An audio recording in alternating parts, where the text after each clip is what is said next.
The world's oceans cover over 70% of the Earth's surface, holding vast and diverse ecosystems that remain largely unexplored. Ocean exploration has been an ongoing endeavor for centuries, but the depths of the oceans still hold many mysteries and secrets.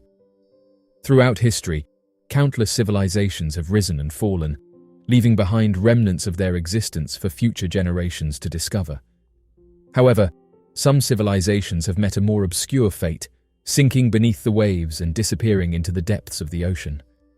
The ocean's mysterious depths hold untold secrets and enigmatic traces of human history, and this essay explores some of the fascinating civilizations that have been lost to the ocean's embrace.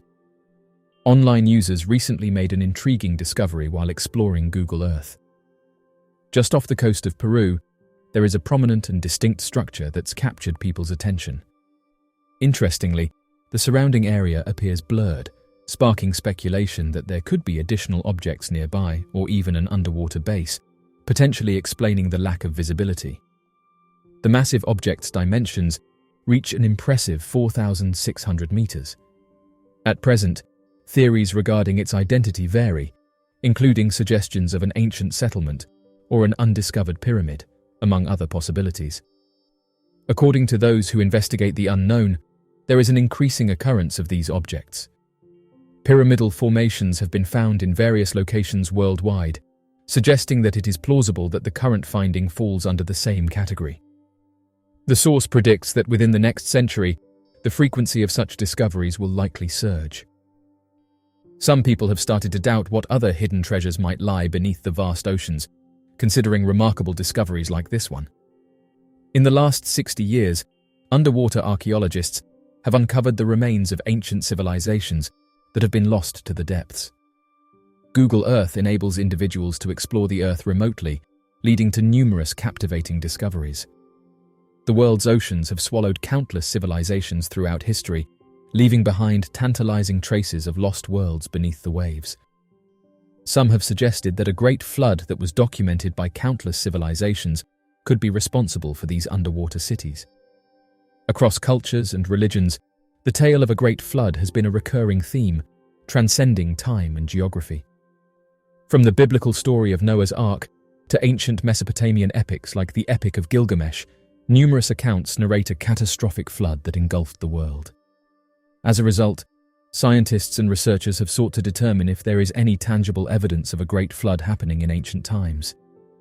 Geological evidence provides some of the most compelling indications of a great flood in ancient times.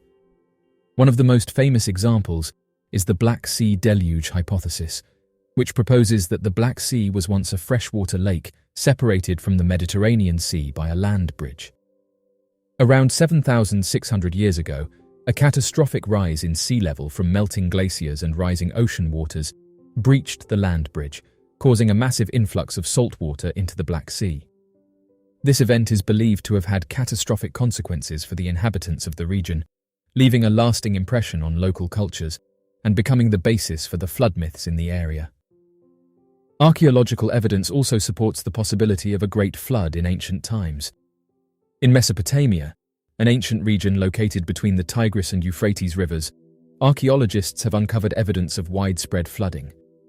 The ancient city of Ur, one of the earliest urban centers, shows signs of flood deposits, including layers of mud and silt. Furthermore, the Sumerian Epic of Gilgamesh, dating back to around 2100 BCE, recounts a flood story remarkably similar to the biblical account of Noah's Ark. While the details differ, the shared theme of a cataclysmic flood points to the possibility of an actual event that inspired these ancient narratives. Paleontological evidence provides insights into the potential impact of a great flood on ancient life forms. Fossil records around the world reveal evidence of rapid and catastrophic events that resulted in mass extinctions and widespread sedimentation. For instance, the fossil record of marine creatures found high in the Andes Mountains of South America suggests a catastrophic flood that carried these creatures to higher elevations, far from their natural habitats. Similarly, the discovery of fossils in places like the Sahara Desert, which was once a fertile region, indicates that dramatic environmental changes, such as flooding, occurred in the past. Volcanoes are classified based on their size, activity level, and potential impact on their surroundings. There are two main types of volcanoes: stratovolcanoes, also known as composite volcanoes, and shield volcanoes. However, supervolcanoes are a special type of volcano that are much larger and more powerful than either of these. Normal volcanoes can range in size from just a few hundred meters to several kilometers in height. In contrast, supervolcanoes are much larger, with a caldera that can be tens of kilometers wide. Normal volcanoes can erupt relatively frequently, sometimes several times a year, or even more often. In contrast, supervolcanoes have much longer intervals between eruptions, typically on the scale of tens or hundreds of thousands of years. While normal volcanic eruptions can be devastating to the surrounding area, they are generally much smaller than supervolcanic eruptions. A supervolcano eruption is typically considered to be one that releases at least 1,000 cubic kilometers of material, which is more than 100 times the volume of material released by the 1980 eruption of Mount St. Helens. Normal volcanoes typically erupt with magma that is rich in silica and other minerals, which makes it very viscous and prone to explosive eruptions. In contrast, supervolcanoes typically erupt with magma that is much less viscous and more fluid, which allows it to flow over a much wider area. A normal volcanic eruption can have devastating impacts on the surrounding area, including destruction of property and loss of life. However, a supervolcanic eruption can have impacts that are felt around the world, including global cooling due to ash and gas released into the atmosphere, which can have a significant impact on global climate and agriculture. Scientists have just warned that supervolcanoes are currently our biggest threat and that they have the ability to devastate modern society.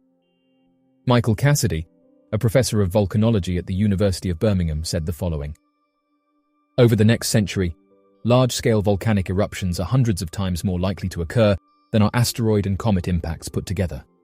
End quote. This recent announcement comes after scientists were studying asteroids and our planetary defense and revealed that we are doing very little in regards to supervolcanoes. The researchers have also noted that the human population has massively increased since the last supervolcano eruption, further noting that increased human activity in volcanic areas, such as mining and geothermal power production, can sometimes trigger small to moderate eruptions. The researchers involved in the study said they came to this conclusion after looking at planetary defense systems around the world. Governments and global agencies spend varying amounts on planetary defense initiatives, depending on their priorities and available resources. The main focus of planetary defense is to identify, track, and potentially mitigate the impact of near-Earth objects, such as asteroids and comets, that could pose a threat to the planet. The largest funder of planetary defense initiatives is currently NASA, which has an annual budget of around $150 million for its Planetary Defense Coordination Office. This office is responsible for leading NASA's efforts to detect and characterize potentially hazardous near-Earth objects, as well as developing and testing strategies to deflect or destroy them if necessary. Other countries and organizations also contribute to planetary defense efforts, but the funding amounts vary widely.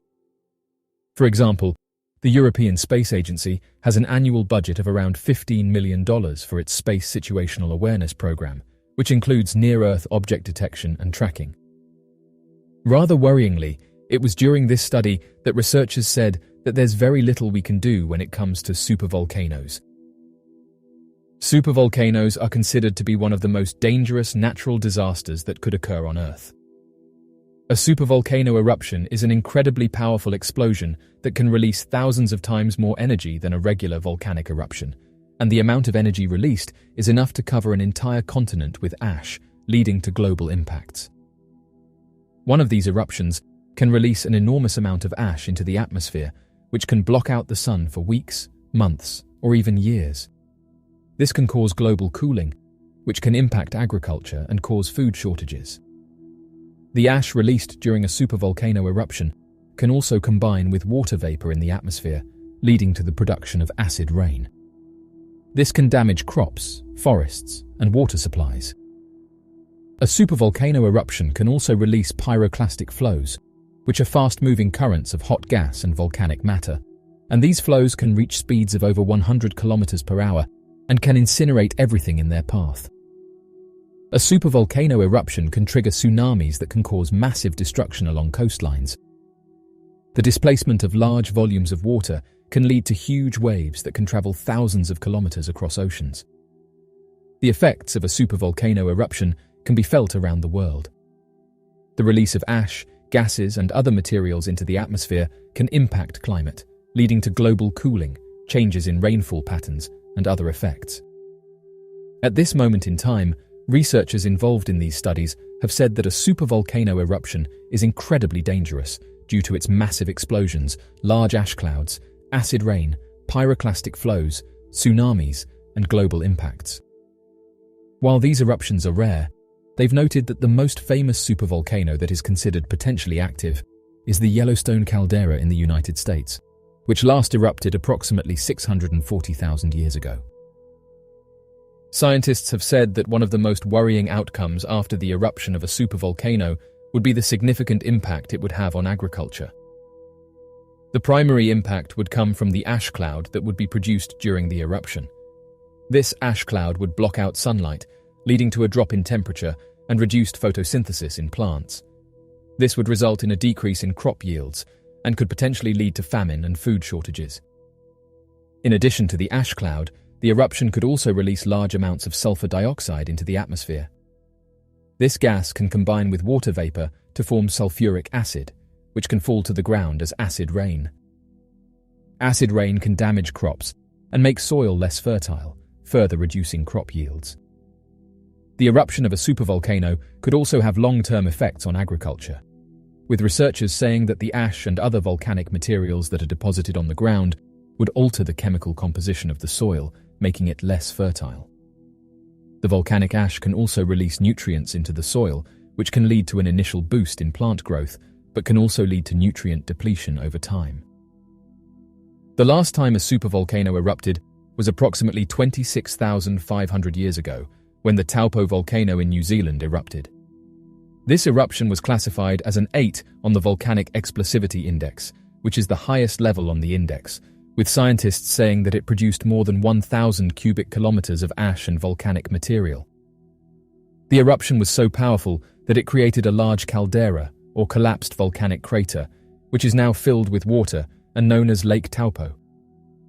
Another notable supervolcano eruption occurred approximately 74,000 years ago, when the Toba caldera in Indonesia erupted. This eruption produced an estimated 2,800 cubic kilometers of ash and volcanic material, which blanketed much of India and Southeast Asia. The eruption is believed to have had significant global consequences, including a potential cooling effect on the Earth's climate and a genetic bottleneck in human evolution. It is important to note that supervolcano eruptions are relatively rare events and can occur on timescales of hundreds of thousands to millions of years. The bottleneck effect is a genetic phenomenon that occurs when a population is drastically reduced in size, leading to a significant loss of genetic diversity. This can happen due to a number of reasons, such as natural disasters, diseases, or human-driven factors, such as overhunting or habitat destruction. In the context of human evolution, the bottleneck effect refers to the theory that modern humans descended from a small group of our ancestors who survived a population bottleneck event around 70,000 years ago. This bottleneck event has been attributed to a number of factors, including a massive volcanic eruption in Sumatra, Indonesia, which caused a global climate shift and led to a severe reduction in human population size. As a result of this bottleneck event, the genetic diversity of the human population was greatly reduced, which means that many genetic variations that had been present in our ancestors were lost. This loss of genetic diversity is thought to have had a number of important effects on human evolution, including making us more susceptible to certain diseases and reducing our ability to adapt to changing environmental conditions. Despite the reduction in genetic diversity caused by the bottleneck event, some genetic variations were still present in the surviving population. Over time, these variations became more common as the human population grew and diversified, leading to the genetic diversity that we see in modern humans today. The supervolcano that most are worried about is Yellowstone, which is located in northwestern Wyoming. If the Yellowstone supervolcano were to erupt, it would have catastrophic effects, not just for the local region, but potentially for the entire planet. First, the eruption would likely be much more explosive and violent than a typical volcanic eruption. The initial blast could send ash, gas, and debris tens of thousands of feet into the atmosphere, causing a massive ash cloud to form. This ash cloud could spread across the United States and even circle the globe within a matter of weeks or months, blocking out sunlight and reducing temperatures worldwide. The ash cloud could also trigger a nuclear winter effect, with the reduced sunlight causing a drop in global temperatures and disrupting weather patterns. This could lead to crop failures and food shortages, as well as a range of other environmental and societal impacts. Closer to the eruption site, the ash and debris from the blast could cause widespread devastation. Buildings, roads, and other infrastructure could be buried under several feet of ash, and local communities could be cut off from the outside world for weeks or even months. The explosion could trigger massive mudslides and landslides, and ashfall could pollute water supplies, making them unsafe to drink. In the long term, the Yellowstone eruption could have even more serious consequences. The ash cloud and subsequent nuclear winter could trigger a mass extinction event, wiping out entire species of plants and animals. The eruption could also lead to a long-term cooling trend, with global temperatures dropping and climate patterns shifting. Overall, an eruption of the Yellowstone supervolcano would be a global catastrophe, with far-reaching and long-lasting consequences for the planet and all its inhabitants. Yellowstone National Park, in collaboration with the U.S. Geological Survey, closely monitors the Yellowstone supervolcano for any changes in behavior that could indicate an impending eruption. The park has an extensive network of monitoring stations that continuously measure and record data on earthquake activity, ground deformation, gas emissions, and other indicators of volcanic activity. The USGS also maintains a Yellowstone Volcano Observatory, which is responsible for monitoring and studying the volcano. The Yellowstone Volcano Observatory uses a variety of tools, including seismometers, GPS instruments, and satellite imagery, to track changes in the volcano's behavior. The Yellowstone Volcano Observatory also works closely with other agencies, such as the National Park Service and the Federal Emergency Management Agency, to ensure that plans are in place to respond to a potential eruption. In addition to monitoring the volcano, the park and its partners conduct extensive research on the geology, ecology, and hydrology of the region. This research provides important insights into the processes that drive volcanic activity and helps scientists better understand the potential hazards associated with the Yellowstone supervolcano. The park and its partners also engage in outreach and education programs to help the public better understand the risks and potential impacts of a volcanic eruption.